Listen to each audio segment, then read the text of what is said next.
श्री हरिवंश, श्री राधा वल्लभ, श्री हरिवंश। आज का नौजवान बहुत बल को धारण करता है, लेकिन अपने मन के प्रभाव से वह अपने शरीर की शारीरिक ओज शक्ति को खोता जा रहा है। यह बल बहुत आवश्यक है उसके जीवन को सफल बनाने के लिए, आध्यात्म की प्राप्ति के लिए, किसी भी सफलता को प्राप्त करने के लिए शरीर के इस ओज बल की बहुत आवश्यकता है। यह शरीर का ओज बल वीर्य के रूप में जाना जाता है। बहुत महत्वपूर्ण धातु है यह वीर्य। लेकिन युवा वर्ग कामना की पूर्ति में, विषय वासनाओं की पूर्ति में बहता हुआ इसे पानी की तरह बहा रहा है, और लोग इसे यह भी सलाह दे रहे हैं कि यह फ्रस्ट्रेशन दूर करने की एक बहुत आम तरीका है, यह रोज करना चाहिए।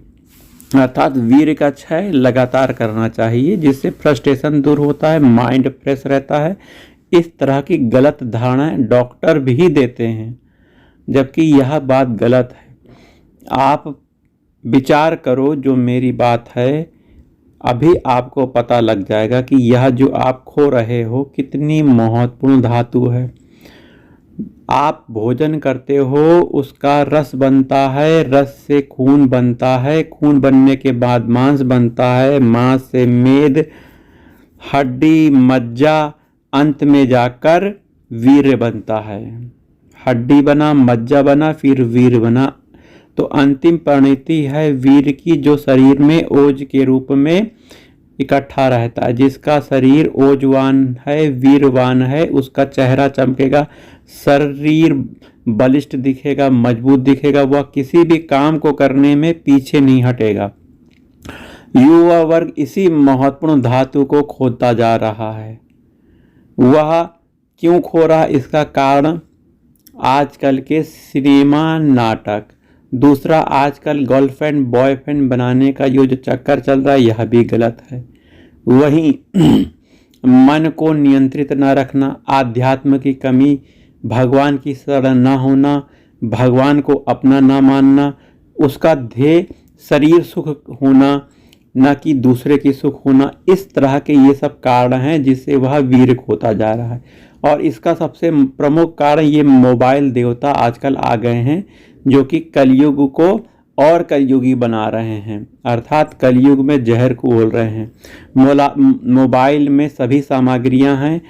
अब युवा वर्ग कोई गंदी दृश्य देखकर ये कृत्य कर दे रहा है, तो मोबाइल भी युवा वर्ग के स्वास्थ्य और ओज वीर को खत्म करने में बहुत बड़ी भूमिका निभा रहा है।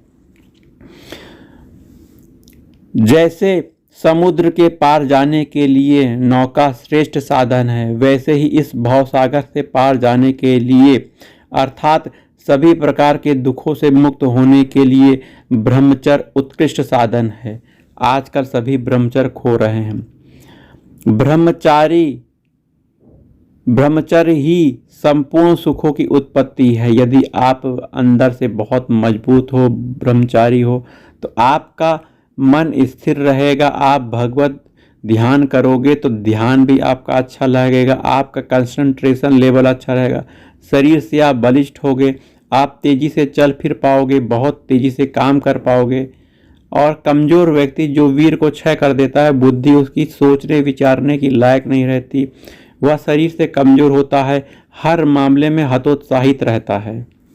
तो ब्रह्मचर्य आवश्यक है, ये आप सोच लीजिए। वीर की रक्षा आपको करनी है। संपूर्ण विश्व में प्राणी मात्र में जो कुछ जीवन कला दिखाई देती है, सब ब्रह्मचर्य का ही भाई प्रताप है। जीवन कला में सौंदर्य, तेज, आनंद, उत्साह, सामर्थ्य, मोहकता, अर्थात आपका आकर्षक, लोग आकर्षक लगते हैं ना, वो मोहकता है। और सजीवत्व, ये अनेक सब तत्व हैं, इसका समावेश ब्रह्मचर्य से होता है, वीर से होता है। जैसे हाथी के पैर में सभी जीवों के पैर समाते हैं, वैसे ही एक ब्रह्मचारी ही में सब कुछ आ जाता है। एक ही साधे सब सदे, ऐसी शक्ति संपन्न साधन यदि विश्व में कोई है तो वह एकमात्र ब्रह्मचर्य ही है। ब्रह्मचर्य को जिसने साध लिया वह सब कुछ साध लेगा, सभी पर विजय प्राप्त कर लेगा। अतः प्रयत्न पूर्वक नवयुवकों से मेरी प्रार्थना है कि ब्रह्मचर्य पर ध्यान दो।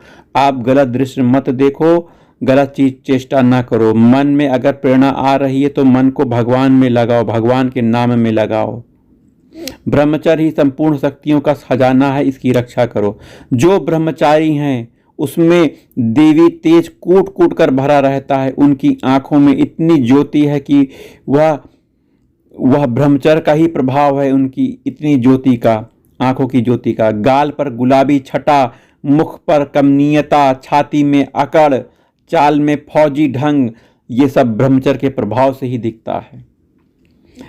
आपने क्लास में प्रथम नंबर पे आना, अव्वल आना, खेल कूद में आगे रहना, कुश्ती में भी ना किसी से हारना, बड़े भारी वेग को भी सह जाना, भारी से बड़ी भोज को भी उठा लेना, एक सद में ही दूसरे को वश में कर लेना, बड़ी बड़ी सभाओं में खड़े होकर अपनी सुरीली तथा प्रभावशाली आवाज से बड़े बड़े विद्वानों की अच्छी अच्छी युक्तियां अपनी वाग्धारा अर्थात बोलने की प्रवृत्ति, बोलने की कला से प्रभावित कर देना, अत्यंत निर्भयता, किसी प्रकार का कोई डर नहीं, साहस कूट कूट कर भरना, दृढ़ निश्चय कर लेना, ये सब लाभ हैं ब्रह्मचर्य के। ब्रह्मचारी इन सभी गुणों को धारण करता है। निश्चय जानिए यह सब केवल ब्रह्मचर्य का अद्भुत प्रताप है। कुमार अवस्था में संभल कर चलने से ही ये सब चमत्कार आने लग जाते हैं। जो कुमार बच्चे ब्रह्मचारी, ब्रह्मचर्य रूपी तप के तपस्वी हैं, जिन्होंने वेद से अपने को पवित्र बना लिया है, वे ही केवल अद्भुत और कठिन से कठिन कर्मों को कर सकते हैं और इस दुस्तर संसार से तर भी सकते हैं, यदि वो भगवान की शरण होकर भगवान का नित्य जाप करें तो। ब्रह्मचारी पुरुष सर्वत्र दिग्विजयी होते हैं, उन्हें कभी अपयश नहीं मिलता है। संपूर्ण अपयश का मूल एकमात्र वीरहीनता ही है। वीर अभिमन्यु का नाश क्यों हुआ? वह समर में जाने से पहले भारतवर्ष विस्तार का बीज आरोहण करके गया था। पृथ्वीराज क्यों पकड़ा गया, मारा गया? कहते हैं कि युद्ध में जाते समय कमर उसकी स्त्री ने कस दी थी। जो वीर को नष्ट करता है वह हर जगह नष्ट हो जाता है, और जो वीर को धारण करता है वह सब जगह विजयी होता है। सच्चा ब्रह्मचारी काल का भी काल होता है, दुश्मन भी उसके सामने कांतिहीन पड़ जाते हैं। आत्मिक तेज, जिसको अंग्रेजी में पर्सनल मैग्नेटिज्म अर्थात तेजोबल कहते हैं, वह ब्रह्मचारी में कूट कूट कर भरा होता है, कूट कूट कर भरा होता है, जिसके प्रताप से लोग उस पार अनायास लट्टू हो जाते हैं। वह जो कुछ भी कहता है वही प्रिय और मूल्यवान हो जाता है। सबके चित्त में उसके लिए पूज्य भाव पैदा हो जाता है। एक धनी अच्छे कपड़े पहनता है, चेहरे भी उसके सफ़ेद होता है, पर उसकी तरफ देखते ही हमारा कुछ भी अपराध न करने पर भी हम एकाएक उसके लिए तिरस्कार बुद्धि जागृत हो ही जाती है, क्योंकि उसने अपने ब्रह्मचर्य को खो दिया है। इसका कारण यही है।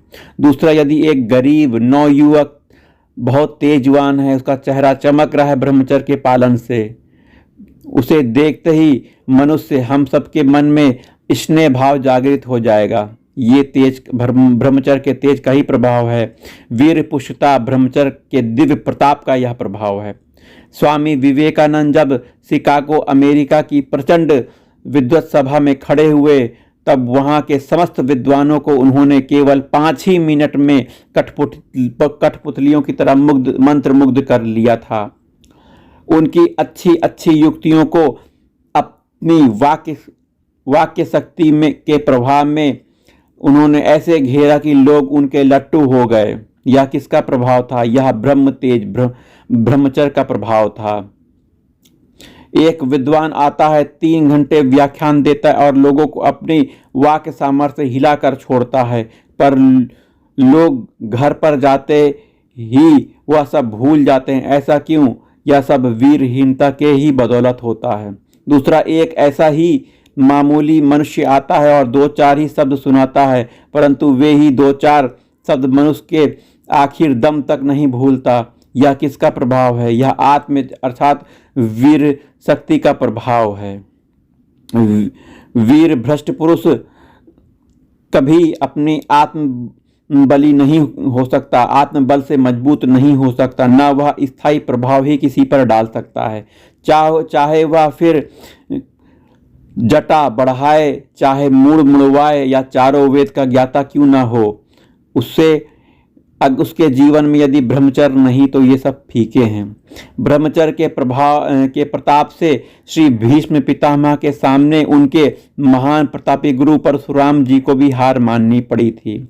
इतना ही नहीं, श्री कृष्ण भगवान को भी उन्होंने अपना प्रण भूलकर आखिर में शस्त्र उठाने के लिए विवश कर दिया था। वैसे शस्त्र उठाने के लिए भगवान अपने भक्त के अधीन हो जाते हैं, इसलिए भगवान ने शस्त्र उठाया था। भगवान अपने भक्त की प्रतिज्ञा को बचाए रखने के लिए और अपनी प्रतिज्ञा को वह तोड़ देते हैं, यह इसका मूल कारण था। लेकिन हमारे भीष्म पितामह जी ब्रह्मचारी थे और ब्रह्मचर्य के प्रभाव से वो बहुत बल को धारण करते थे। हनुमान जी ने एक ही घूसे में इतने भारी प्रतापी रावण को बेहोश कर दिया था और उसके मुंह से खून निकलने लगा था। यह सब ब्रह्मचर्य के प्रभाव से ही हुआ था। एक ही उड़ान में हनुमान जी ने समुद्र को लांग दिया था, बड़े बड़े पर्वतों को सहज ही उठा लिया था और काल के मुंह में थप्पड़ लगाया। यह सब किसका सामर्थ्य? अखंड ब्रह्मचर्य का ही सामर्थ्य था। ब्रह्मचर्य से मनुष्य में निसंशय अद्वितीय ब्रह्म तेज का प्रकाश होता है, जिसके कारण वह बड़े बड़े अद्भुत कार्य बड़ी आसानी से कर लेता है। आज तक जो कुछ भी बड़े बड़े धार्मिक और सामाजिक परिवर्तन हुए हैं, वे सब ब्रह्मचारियों के द्वारा ही और ब्रह्मचर्य के बल पर ही हुए हैं। वीरहीनता अर्थात ब्रह्मचर्यहीनता के कारण आज हम लोगों को अपने पूर्वजों की अद्भुत शक्तियों में भी संदेह प्राप्त हो रहा है। क्यों ना हो, हमारे ही 100 वर्ष तक जीवित रहने की हमें संदेह हो गया है। फिर तो ईश्वरी शक्ति के लिए संदेह होना स्वाभाविक बात है। पुष्पक विमान के लिए भी तो हमें पहले से ही संदेह था, परंतु आज जब प्रत्यक्ष विमानों को हम देख रहे हैं तब चुप मार कर सिर हिलाकर कहने लगे कि होगा भाई, ये लोग यंत्र से चलाते हैं, परंतु हमारे पूर्वज विमानों को मंत्र से चलाते थे।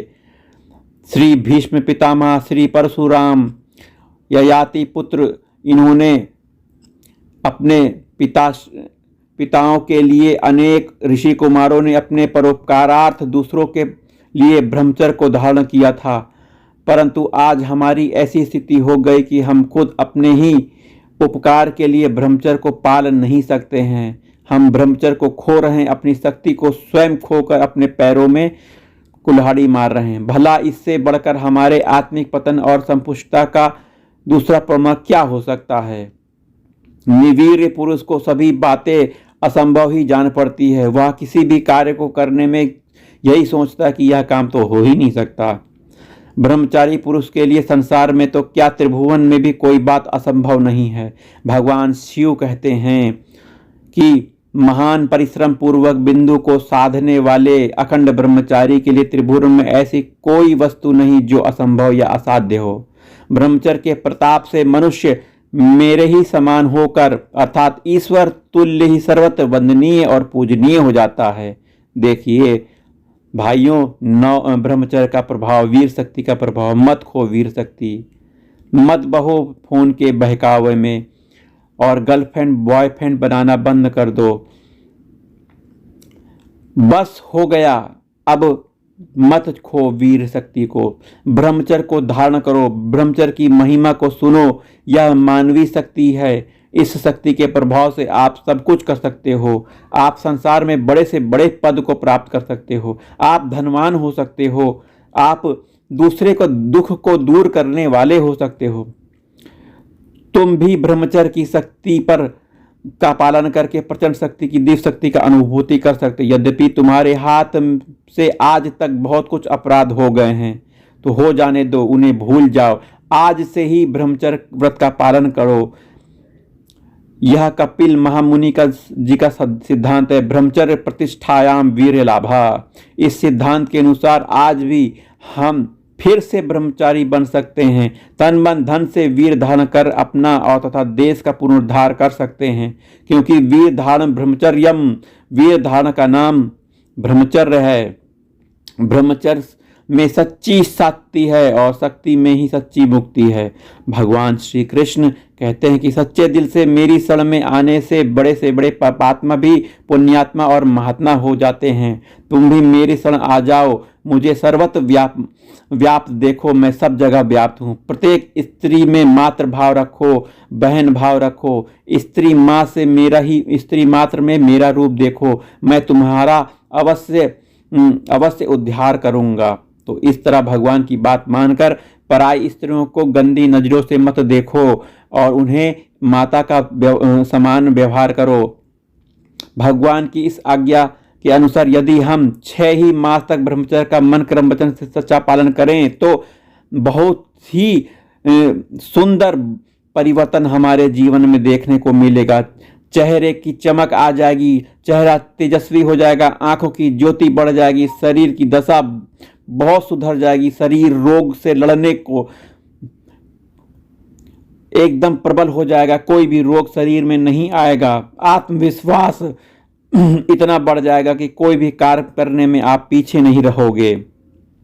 तो ब्रह्मचर्य का फल आपको जानने के बाद आप से प्रार्थना है कि आप मनुष्य जीवन के उद्देश्य को समझिए, ब्रह्मचर्य के बल से भगवान की प्राप्ति के मार्ग में आगे बढ़िए, अपने प्रिया प्रथम श्री राधा वल्लभ लाल के चरणों की अनंत शरणागति प्राप्त करिए। भगवान से प्रार्थना करिए कि हे प्रभु, मैं ब्रह्मचर्य का पालन नहीं कर पा रहा हूँ, आप मुझे बल दो, बुद्धि दो, आप मुझे शक्ति दो, मैं ब्रह्मचर्य का पालन कर सकूँ। भगवान के बल से, भगवान की कृपा से आप फिर से ब्रह्मचारी हो सकते हो।